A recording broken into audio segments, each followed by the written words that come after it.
the second meeting of the Columbia Comeback Committee and ask Chairman of the Board of Supervisors, Matt Morrell, to provide us with a welcome.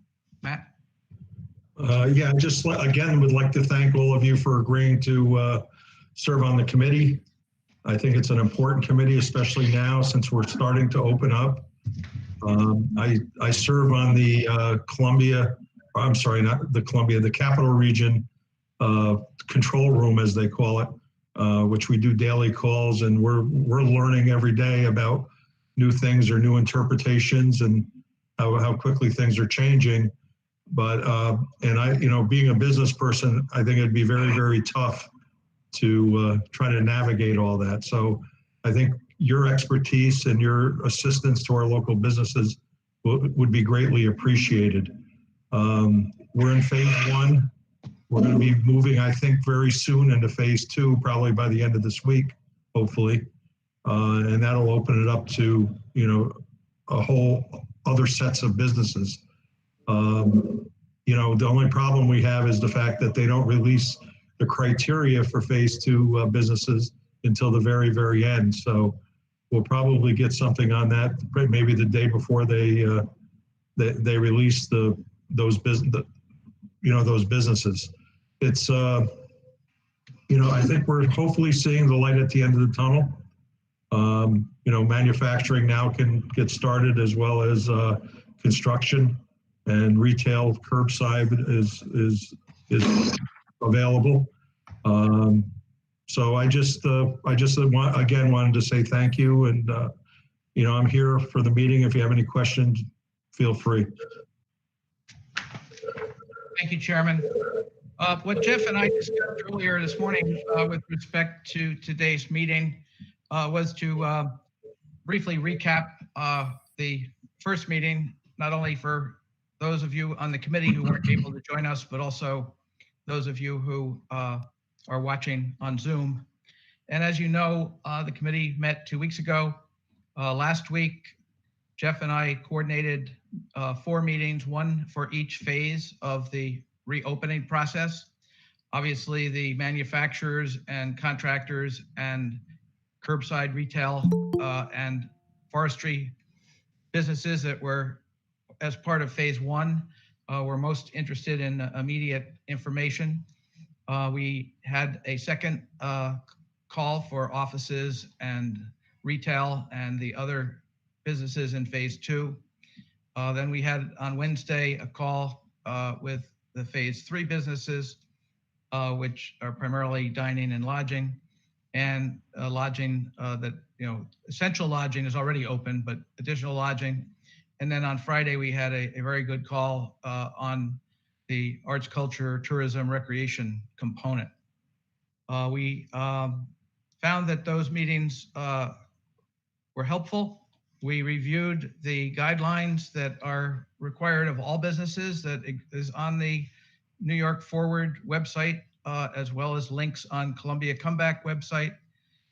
And as I'm sure most of you know at this point, the first thing that any business has to do, including a previously opened essential business, although that's not clear on the form, but it is required that you attest to the governor's guidelines on reopening by going online and reading something and clicking your affirmation of those guidelines, and then developing a reopening plan that is focused on safety for your employees and your customers or clients. And that plan has a link to a template that you can use, but you can also adapt that format to your own plan. We have been working with a number of businesses who have asked for clarification on not only those requirements, but also the nuances of each of the phases.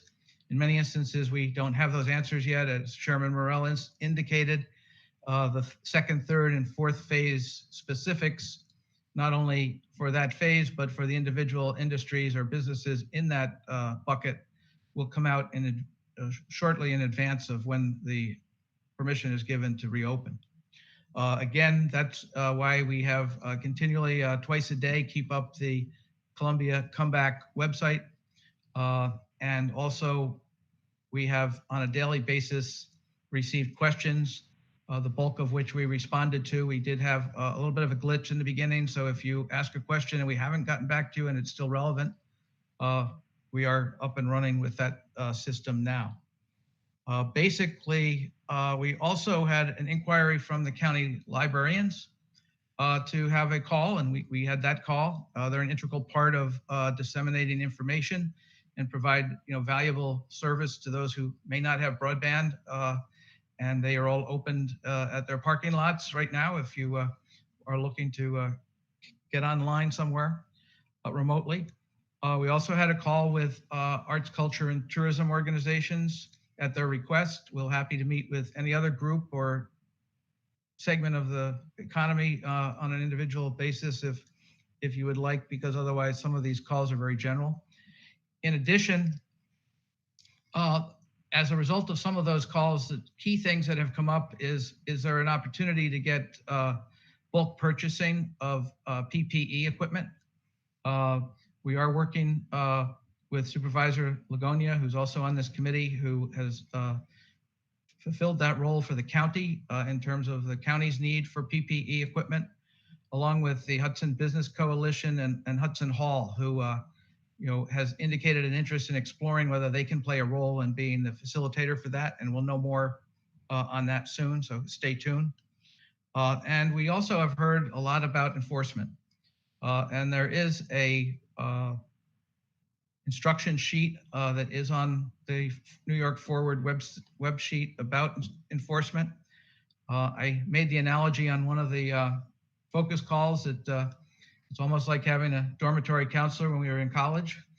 But again, it's really up to each of us to understand why we are taking these social distancing precautions and these masks and these other things that don't seem that we're not necessarily comfortable with, but we're doing it so that we can lower the spread of the virus and ensuring that we can get back to work and not have a disruption of this phased process.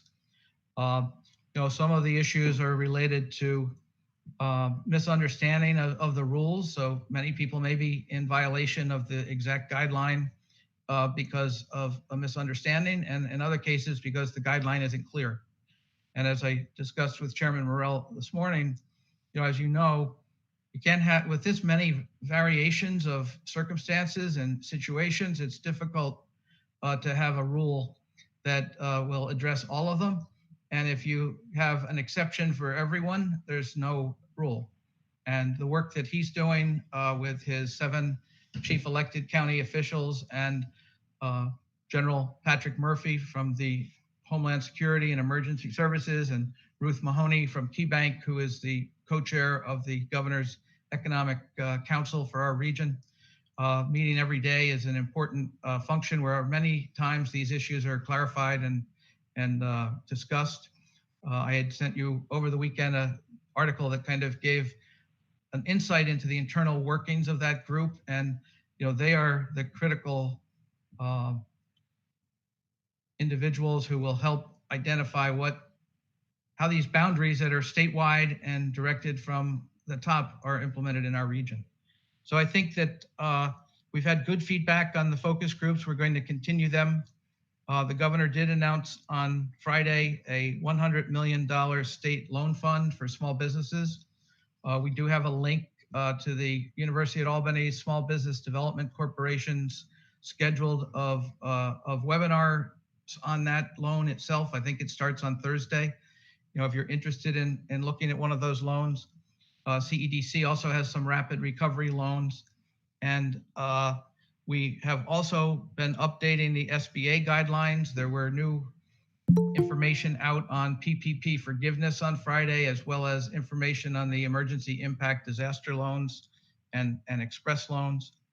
And at this point, I'll turn it back over to Jeff Hunt, the president of the Columbia County Chamber, to update you from his perspective on these various items that are in play here. Jeff?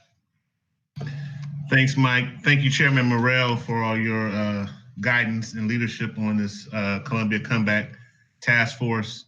As Mike mentioned, we held 4 focus group meetings last week, dealt specifically with each phased reopening of businesses for our county in relationship to the CAP region. We're continuing to work with CDC and Columbia County Tourism to promote buy local or shop local as a initiative to try to get sales tax into the county. In addition, we're also, I don't know who's calling me right now, but they have to wait. In addition,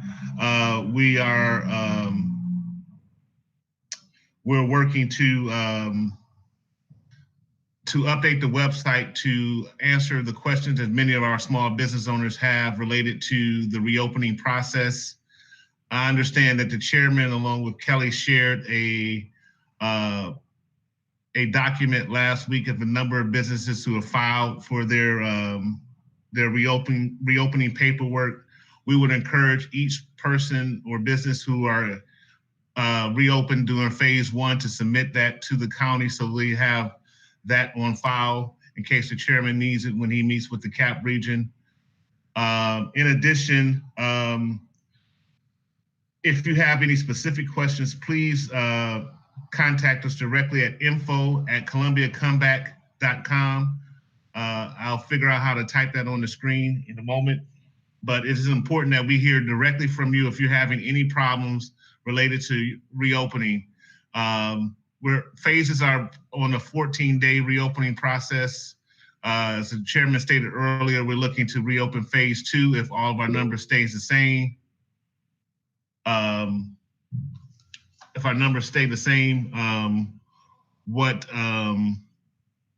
we can reopen in phase 2, hopefully this Friday. And I just had a quick question about each business who is non-essential, who's reopening in phase 1 and phase 2 must have on hand a safety plan for reopening that we need to forward to the county. And so that plan needs to go once you complete it in your attribution to the state. You need to send that over to Kelly and Mike. Just Jeff, if we could get some clarification on that, because my understanding was that you had to have the plan available if the county or the state wanted to see it. I didn't know that it had to be submitted to the county. I thought the list was those who had attested to the guidelines. Mike, that's correct. The only thing that has to be submitted to the state is the affirmation form that you agree to the criteria. But we would still want to know who affirmed, with the state, just so we have an idea of the businesses that are, at least doing the right protocol.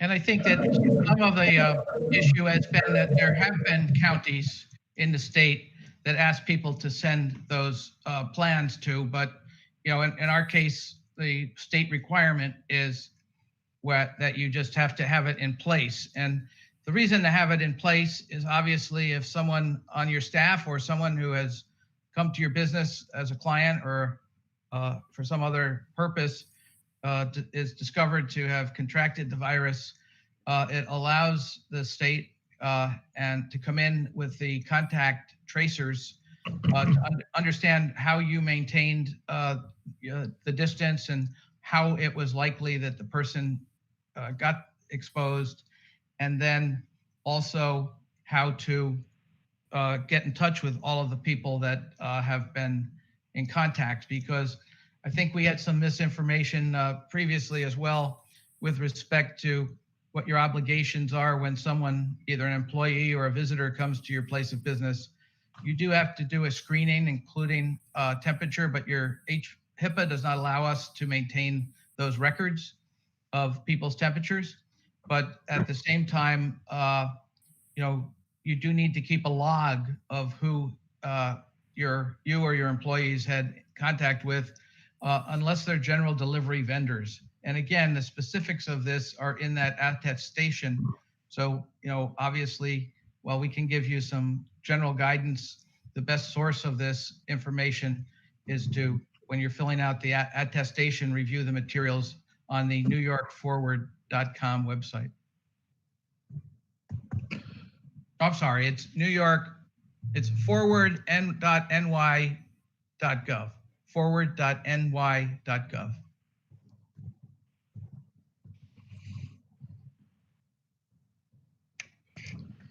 I know the governor also has been exploring education. I know Dr. Drummer is here, as well as Superintendent Neil Howard.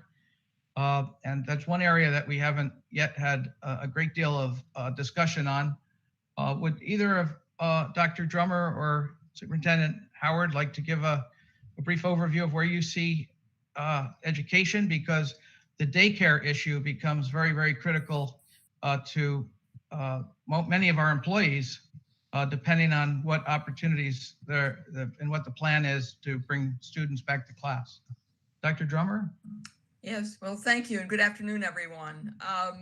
Chancellor Johnson, SUNY Chancellor Johnson, has asked all of the presidents to submit a what we call a restart plan. We have never closed. We have been open throughout the spring. We're open this summer, doing remote classes. So we are restarting, and we've been doing a lot of deep diving into the many, many options available to us. And the governor has asked the chancellor to gather all of these SUNY plans, and then they will be presented to him. I'm not sure what the timetable on that is, but our deadline is June 6th. So, we have to have everything in place by then. Right now, this is absolutely not in concrete, but we have been meeting with what we call a Co-Green Forward operations and Co-Green Forward academics task forces. There are 2 task forces at the college. The academics team comprises faculty members from the various divisions in the college. We've had a very intense discussion about what we should be doing, and the consensus is that we probably will be opening mostly remotely in the fall, with all kinetic classes meeting face-to-face. And by kinetic, I mean things that are hands-on, such as building construction technology, automotive technology, nursing clinicals, science labs, art, that sort of thing. And we will have to be very mindful and intentional about how we are teaching those particular classes on campus, comporting with the social distancing rules. So as I said, this is still in a little bit of a flux, but that seems to be the direction that we're heading, as are all of the other SUNY community colleges in the state. So we will have more concrete information for you after we complete our plan next week. And if anybody has any questions, I'd be happy to try and answer them.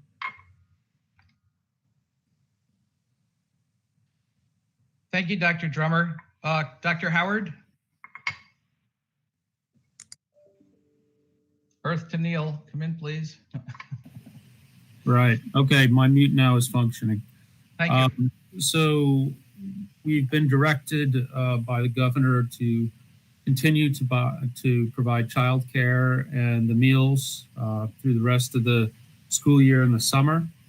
It's going to be very interesting. We're still not 100% sold on graduation and how that will occur. Besides that, we have been directed to come up with a plan by July for reopening, but the guidance to do that is not out until June. So we'll have about a month to do that.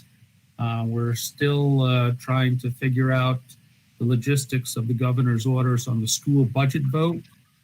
And if you saw a little bit today, he pretty much guaranteed that the foundation aid to schools would be down about 20%. So we've got an interesting, I'm going to say 3 or 4 years, 5 years ahead of us to try to figure some of this out and what schools look like in the future. And I'm extremely concerned about equity issues.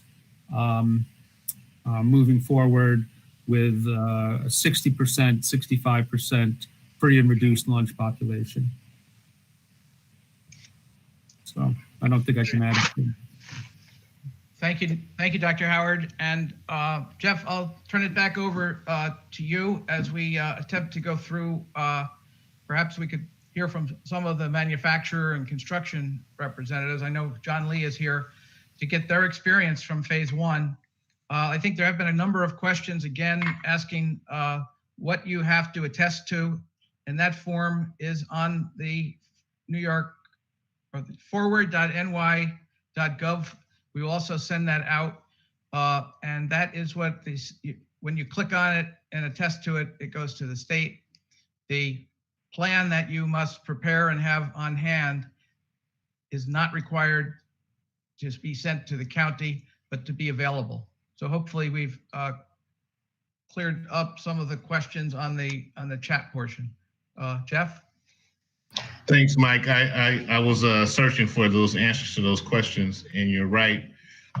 Each reopening business must develop a written safety plan outlining its workplace to prevent the spread of COVID-19.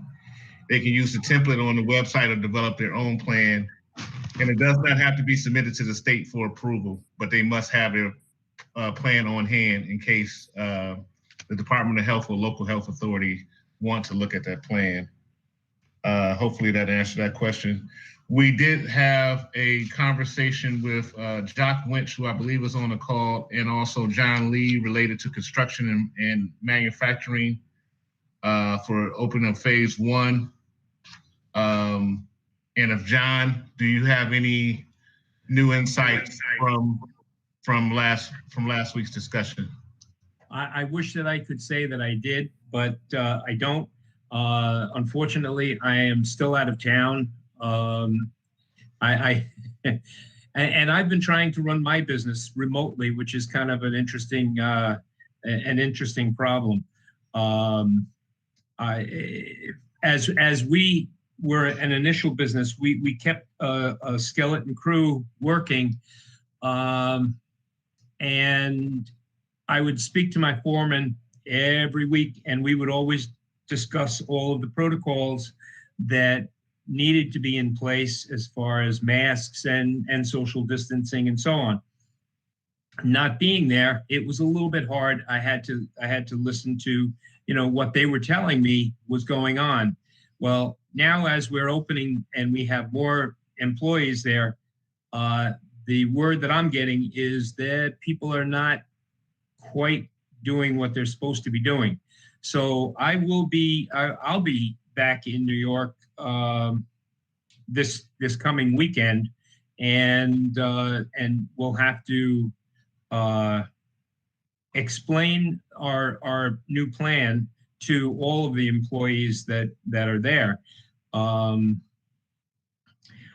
think that's something that everybody has to realize is, you hear on TV, you hear the term new normal. I don't know if it's going to be a new normal forever or for 6 months or a year. I don't know, but it is difficult to get people to change old habits.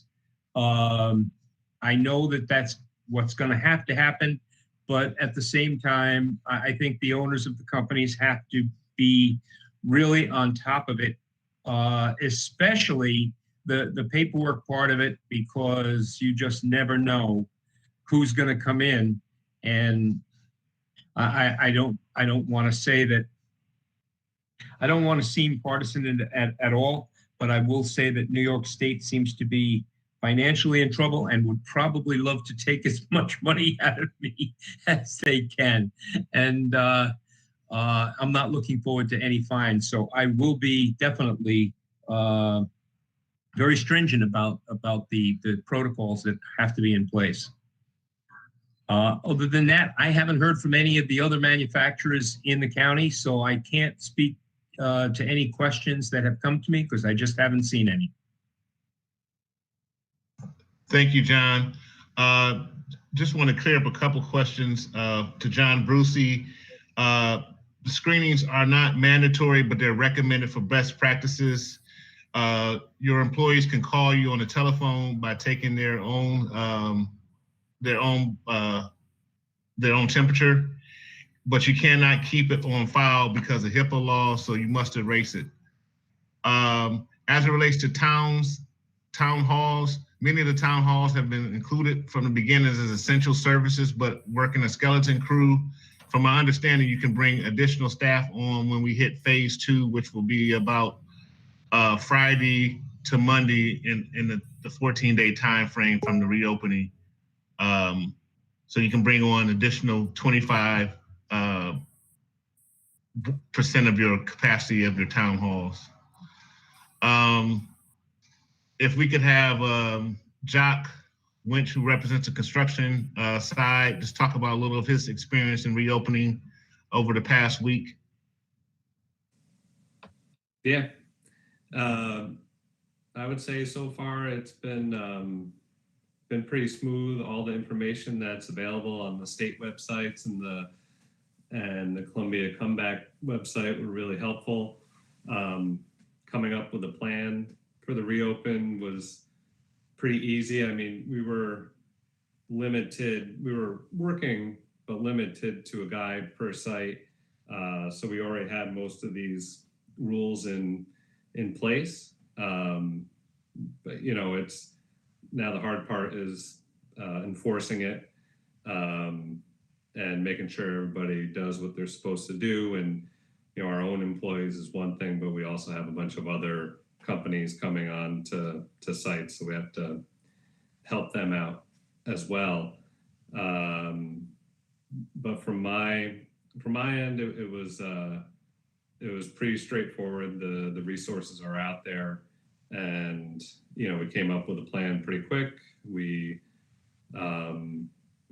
took care of the state signing of their documents and got back to work with a full crew. So it's pretty straightforward as long as if you just follow what they ask for. It's pretty easy, but just the enforcing will be the difficult part. Thank you, Jock. Just a quick question, John. Phase 1 started May 20th. Phase 1 started officially May 20th. Jeff, perhaps I know several of the supervisors who are on the committee, Supervisor Lagonia and Supervisor Hochlein, are here. Perhaps they would like to weigh in from the town perspective, and then perhaps we can ask Mayor Johnson to give an update from the city's perspective. Yes. Supervisor Lagonia.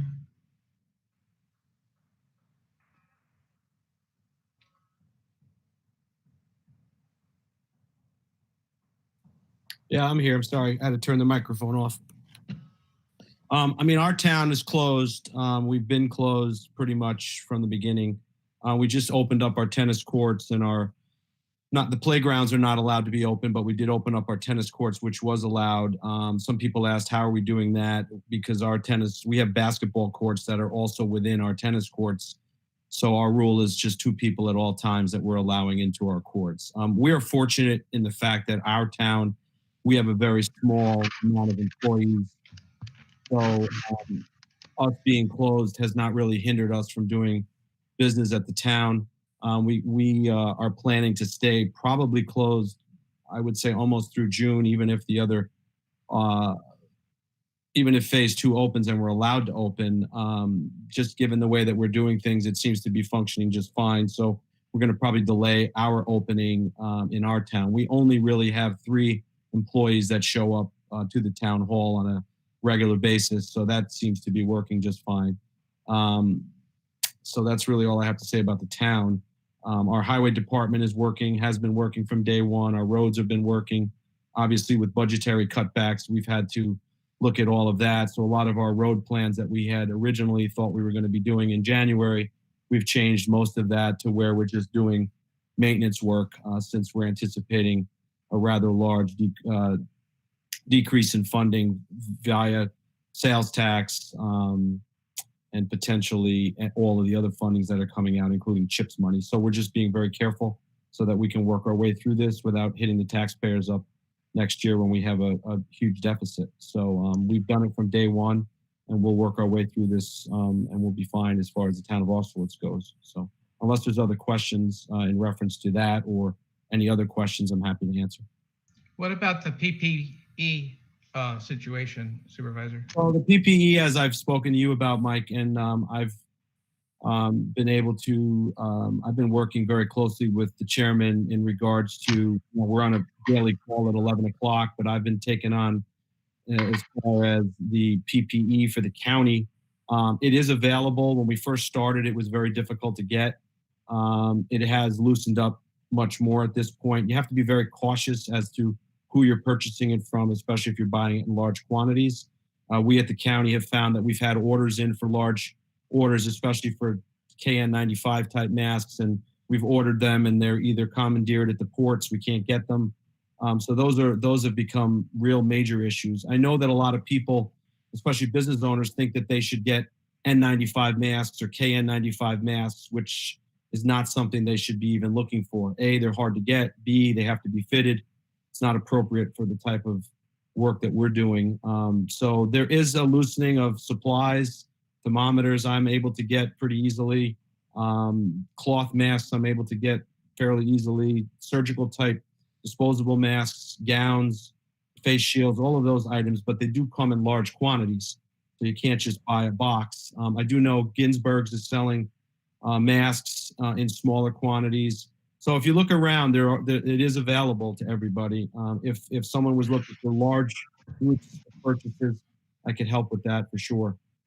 So I think that's the answer. The other issue is, as you've stated, the guidance has been, I'll be kind and say it's been dreadful.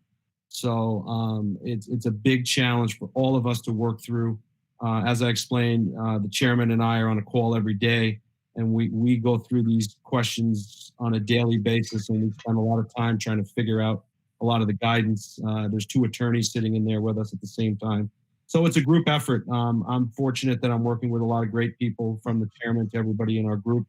And, we have a lot of knowledge in COVID at this point, I can tell you that. So if people have questions, just let us know. We'll do the best we can to try to help you out. Thank you very much. Supervisor? Is that me, Mike? Yes, I'm sorry. Hi. So yeah, in New Lebanon, we've been working on our safety plan. We are using the state's template. It was fairly easy to follow. A little bit overwhelming with the idea of every visitor and employee being logged into a book. We don't have a large staff, so the idea of having another staff member having to, either sit at the door or keep our front door locked and have somebody ring in. So we're trying to decide what is going to work best for our town. The template is fairly easy to follow, but again, for small towns, just having the funding right now when our revenues are so down to do the proper disinfectant and all of that, I think a lot of it is going to fall on the town employees. One issue we're running into is finding the disinfectant supplies. So the hand sanitizer is easy to come by, but the Lysol sprays and Lysol wipes, which part of the safety plan, as probably everyone knows, is making sure that we're spraying down offices in between shifts. We're going to try and maintain 1 person per office at a time. We've been pretty much operating this whole time as far as our building department and town clerk's office, leaving garbage bags outside of the door and the person leaving their check. So we'll continue to do that, as much transaction remotely as possible, where the person can either pay with a credit card over the phone or leave a check in the drop box and then pick up their bags or their permits or whatever it is that they're looking to get. Marriage licenses are obviously one that becomes a little bit tougher as far as doing it remotely. But in our safety plan, we're talking a lot about how to limit the amount of people that actually need to walk into the building. And when they do have to walk into the building, making sure that we have, proper spacing between them and the employees, masks and all of that. We as well, like Robstown, have reopened our tennis courts. Our basketball courts and playground remain closed. And yeah, it's just a lot. It's overwhelming. I feel for all the businesses out there, especially the smaller businesses that don't necessarily have an HR person or a person already able in place to track all these things. And with revenues and everything down for both businesses and municipalities, it's kind of a double-edged sword where you need to do all these things. And I understand why we need to do them, but it becomes another expense that a lot of the small businesses and small municipalities may not have access to at the time. So just figuring out how to do it where we're not cutting corners and we're being efficient and effective in our disinfectant measures, in our allowing people into the building measures, but trying to do it all in the most cost-effective way as possible. So that's where we're at.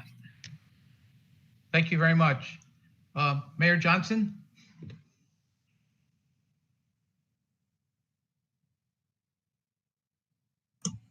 All right, can you hear me?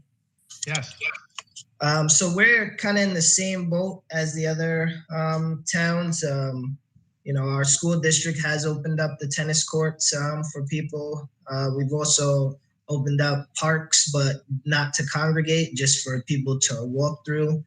We have partnered with a group called Future Hudson on a Hudson Safe campaign, basically detailing, you know, social distance guidelines and letting people know, like, you know, we're not in the clear just because the weather is nice. You know, here in Hudson, on June 1st, we'll be reinstating parking meters. We're installing a drop box here at City Hall in Hudson and also at the police station in Hudson for tickets as well. We have yet to decide how we will manage government in phase 2, just because the amount of traffic we can have from tickets and also wedding certificates as well could be extremely high. So we're still managing on how we're going to open back City Hall. You know, other than that, phase 1 was pretty simple. We just wanted to get the information out to folks about having their safety plans and going to the website and registering. And, you know, our biggest task ahead of us is going to be, you know, the summer and dealing with the large numbers of youth who are without programs and, you know, what to do with them. Great. Thank you very much. I see that Bill Black is on the call from Emergency Management. I'm not sure if Jack Mabb from the Health Department is here, but Bill, did you have anything you'd like to share with the businesses online? Our business was categorized as essential by the governor's office right at the onset. We were doing some public projects for the SUNY system and also some public high schools in the greater Albany area. We have gone through a lot of testing on the sites. We have medical personnel that come to each and every one of our sites daily and take temperatures and ask the questions, and we have to fill out exactly if anyone has gotten ill or been around somebody who's gotten ill.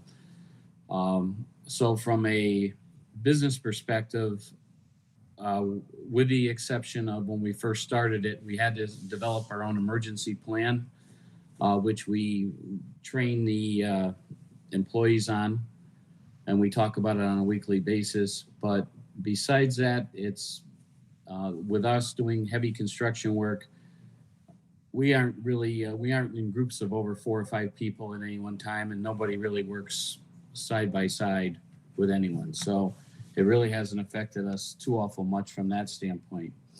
From the county's perspective,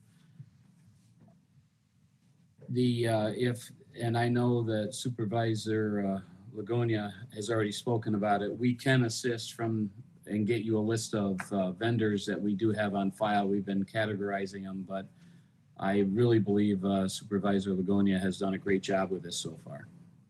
Great. Thank you very much. I'm having trouble figuring out how to see who's here. I don't know if Jack Mabb is here or not. Jack Mabb is here. Hey, Jack, thank you.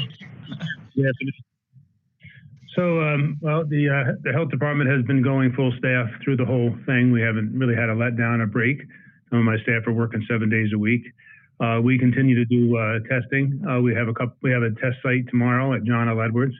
We're targeting city residents for that one. We have another one set for next week as well, and then on the 7th of June in Chatham. That sign up on that one is going very well. That's a nasal swab. We're in the process of using some of the donated monies to buy antibody test kits in anticipation of the county itself opening up. We're looking at possibly testing county employees as they come back. We've been very involved with Chairman Lagonia, who's a very busy supervisor in the committee overseeing the county itself coming back, the county workers coming back, which is obviously phase 2 in that respect. We have been very involved with the nursing homes, and I think some of you folks have seen what's going on at some of the local homes in terms of the outbreaks there. And we do anticipate with the restaurants opening up to be involved. We inspect restaurants. Low and medium risk get inspected once a year, and high risk get inspected twice a year. And part of that inspection is certainly going to be to ensure that they're doing their safe distancing and wearing their masks, and et cetera, et cetera. So we have a busy summer ahead of us. Great. I know Supervisor Rob Bury from Germantown was not able to join us, but I'm wondering if our county treasurer or county clerk would like to update us on any aspects of county government as it relates to this. PJ? Sure, Mike, I'm here. Thank you. Obviously, what we're dealing with is a very large revenue shortage. We did come up with a projection at the county level early in March, and we projected our cash flow would be hit somewhere between 10 and 12 million. As time has elapsed over that, and obviously the economy has deteriorated much more than we anticipated, we've upped our projections to worst case scenario could be a $20 million hit. That basically includes what we anticipate an increase in our taxes receivable, already fielding phone calls from residents who are unable to pay their taxes, as well as an increase in the receivables we're anticipating from the state and federal government. Our early projections basically were based on a 17% state cutback in reimbursements. All of you that have seen the news, that obviously is going to be much higher than that. So the chairman has put together a committee at the county level. We've been working diligently, like 3 times a week, and try to come up with a plan on how we can address this. We have, at this point in time, have addressed about half of that, about a $10 million, what we believe will be reduction in expenses to address this. So we're halfway there. This is going to include furloughs for employees. We have stopped many capital projects. We will be using money out of our tax stabilization fund. We've had to cut back some of the outside agencies. Mike, you're included in that, unfortunately. We've stopped equipment purchases. And like I said, we've come up with about half of what we need to do. Projecting forward, we know we need to continue to look at our workforce size with a possible reduction there through attrition. We desperately need part of that federal stimulus package. And we're already aligning ourselves with banks in anticipation of obtaining a RAN, which is a revenue anticipation note that hopefully, if needed, we would have that money available to get us through the next 12 to 18 months. Great. Thank you. Is Holly Tanner here today? If not, we'll loop back to Supervisor Rob Bury, who has been on the call from the beginning. I apologize for not realizing that, especially since he's the chair of the county's Economic Development Committee, which oversees CEDC. So, Rob. Thanks, Mike. So in Germantown, we're in pretty much the same shape as Austerlitz and Hudson and New Lebanon. Yeah, we're working on our safety plan to reopen. We have our highway and maintenance guys are still on full time. There've been no cutbacks there. And we've got to put together a plan for the parsonage as well as the town hall. Our building code enforcement officer has still been working, so is the town clerk, but by appointment. And I have somebody going in every day to check mail and messages, and we're able to function for the most part from home.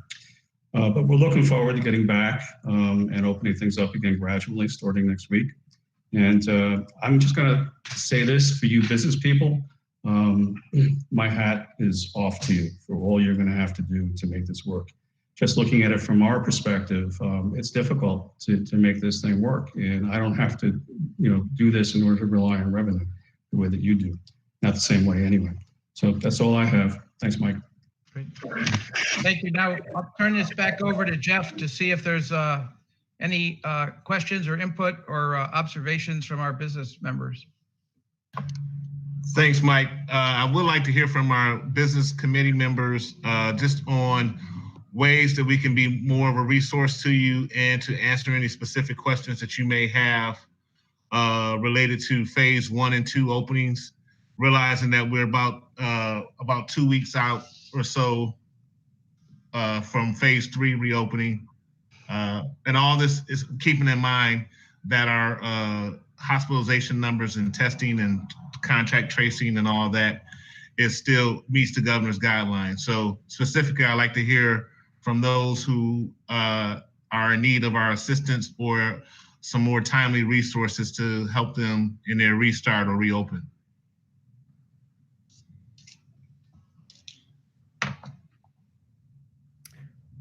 Jeff?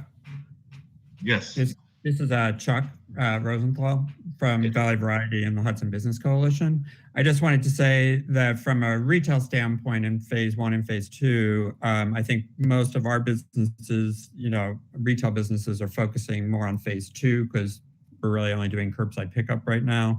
And struggling both with, how to prepare for employees coming back as well as welcoming customers back into our stores and then following up with restaurants and then performance venues and the sort.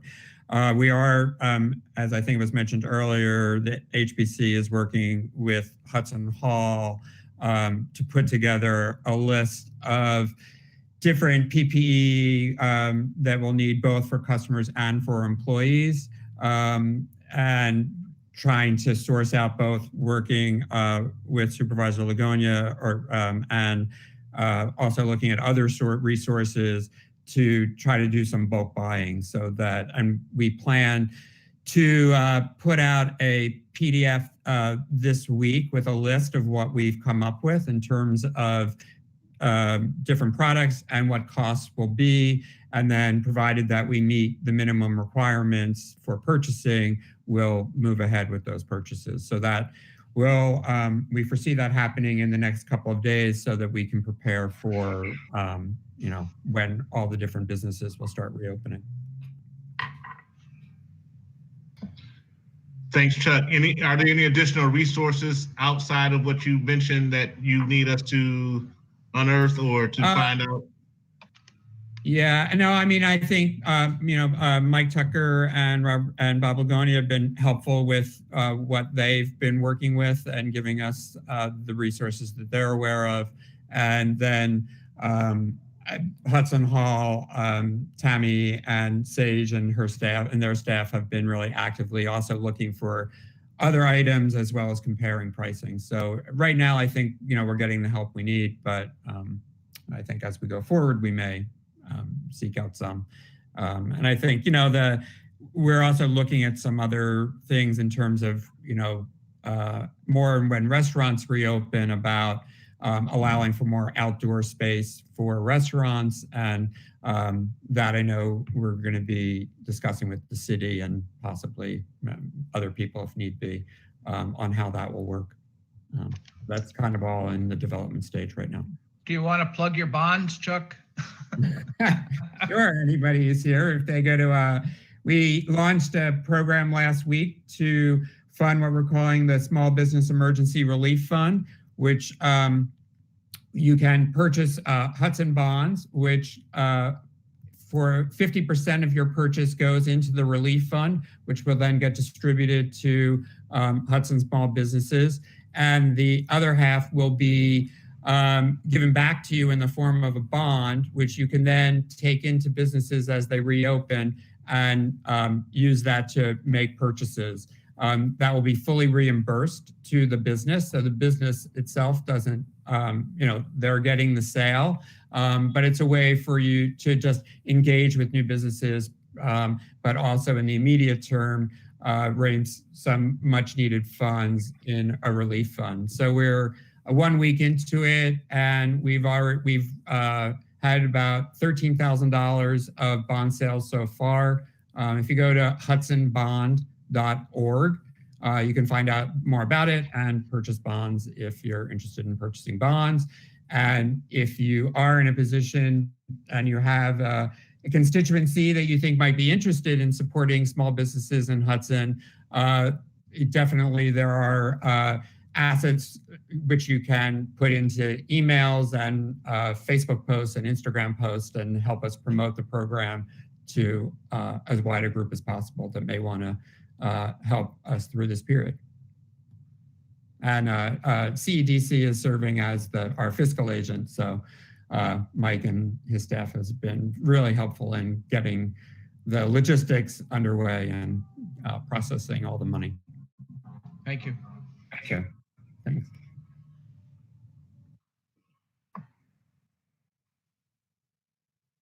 Tom Kroll from Chatham Brewing.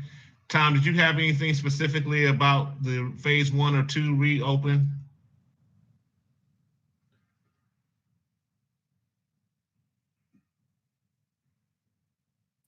Sorry, just unmuting. No, I mean, we're considered phase 3. So I've been tracking just to see sort of how things are progressing. And I don't know if anybody's figured out, but when I go on that Forward New York website, I only see affirmations up there for the current phases that are open, but for businesses like us that were allowed to remain open as a essential business, I don't see how we do that affirmation at this point. But otherwise, I appreciate the work that everybody's been doing to keep communication lines open and make sure that people are getting the right information and the current information as far as how businesses are allowed to function at this time. Thanks, Tom. I do think the website, the New York Forward website, is a little bit confusing, especially when it relates to essential businesses, because it doesn't really go into a lot of detail about the phased part of the essential business during the restart. So Mike has some definite connections up there. Maybe he can work through his connections in Albany to figure out how we can best give some additional guidance to those who've been deemed essential, who have some questions about the affirmation process. Great, thank you. We've been trying to get some clarification to see if it's simply a matter that the form shows that you have to be a phase 1 business to fill it out, but we hope to get that soon. Any other restaurant owners? Bob Lucky, I see you here.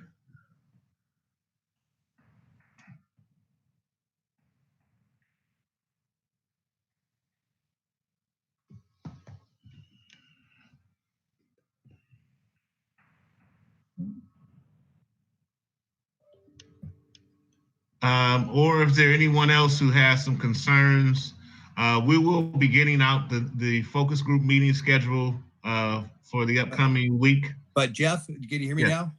Okay, got you, Bob. Go ahead. Okay, just to reiterate what Chairman Morrell said and Rob said about these guidelines hitting at the last minute. I mean, this seems to me when we do get them, they're going to be kind of cumbersome and frustrating. So if you do have some ears in Albany to get people to move more or move quicker on these guidelines, be very appreciated, because it's, for what was said before, as most small businesses don't have a human resource team, and there's no we, it's just me. So we need to kind of get ahead of this thing before we get a drop on our lap in the last minute. So that's one thing that concerns me, is that we need a little lead up time to get these guidelines in place, not just 2 or 3 days ahead of time. We'll pass that on through the chairman and through the info at controlroom.com. All right, thank you. I just want to make one other quick point about restaurants. There's a lot of misconception out there that restaurants can do outsourced seating now. They cannot. And I know you're seeing restaurants popping up all over the county that are doing that because they saw the governor lifted the 10 or less for any reason gatherings. It does not apply to restaurants. Restaurants are not allowed to be serving, even if they have outside seats. And it's not okay to just say, well, they took it out and they sat outside on one of my tables. It's the responsibility of the restaurant owner, as difficult as it is, to tell those customers that I'm sorry, but you cannot sit there. So I know there are restaurants that are taking reservations for outside seating and all of the above.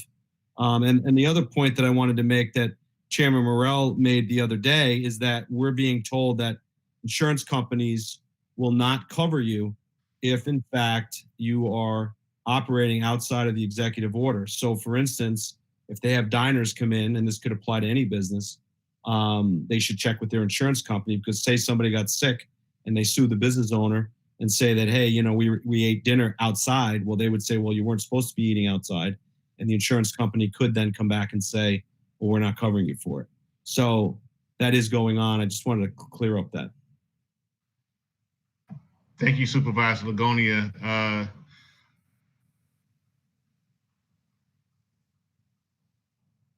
Did we have any other outstanding issues?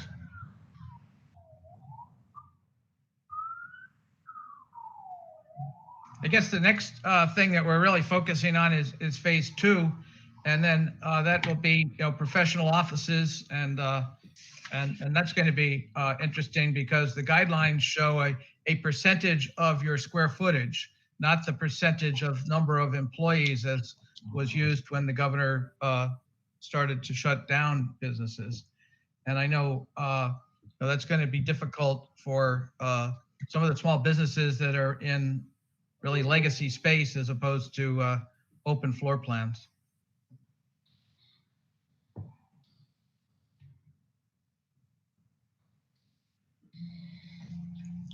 Is there anyone else who would like to share with us their thoughts or ask a question? If not, Jeff, do you want to do the wrap up and give all the instructions as to where to reach out to us if anyone has questions afterwards or would like us to follow up on issues for them? Sure. This is the Columbia Comeback Doing Business Coming Back Together Task Force, Doing Business Together Task Force. I forgot the whole name. I've just been saying Columbia Comeback. But we have a website that you can go to see our resources at columbiacomeback.com. If you have any specific questions related to phase 1, 2, 3, or 4 opening, please direct your emails to info@columbiacomeback.com.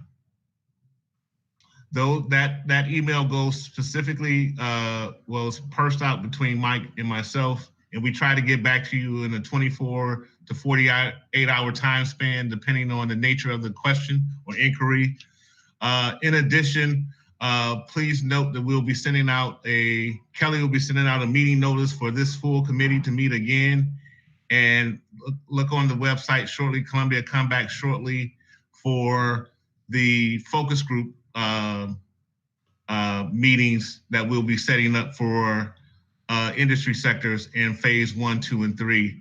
And again, for those who have admin staff, it's good to start talking about how you're going to phase those employees in. Today, I had a meeting with my team and at the chamber, and we are looking to maybe bring one person back full-time a day and just rotating days until we can get a better determination from the governor as the requirements and guidelines from the state.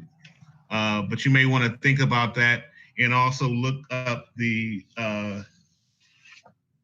safety plan on New York NY Forward for a template for your safety plan as you get ready to restart.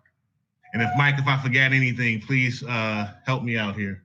No, I think you got it all. I think our next meeting would be 2 weeks from yesterday, which would be Monday, June 8th the 8th.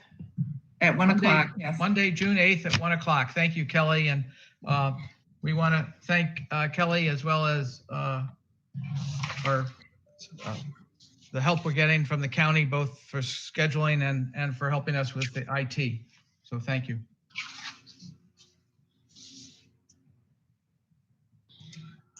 If not, we'll take a motion to adjourn and look forward to hearing from you. Please share with other businesses that you come in contact with our information and encourage them to reach out and contact us. Jeff, thank you very much for all the help. The chamber is investing in this, and we look forward to seeing you all again soon. Thanks, Mike, for all your work too and your team's work. Thank you. Thanks, Chairman Bury and all the supervisors for your leadership. Thanks, Jeff.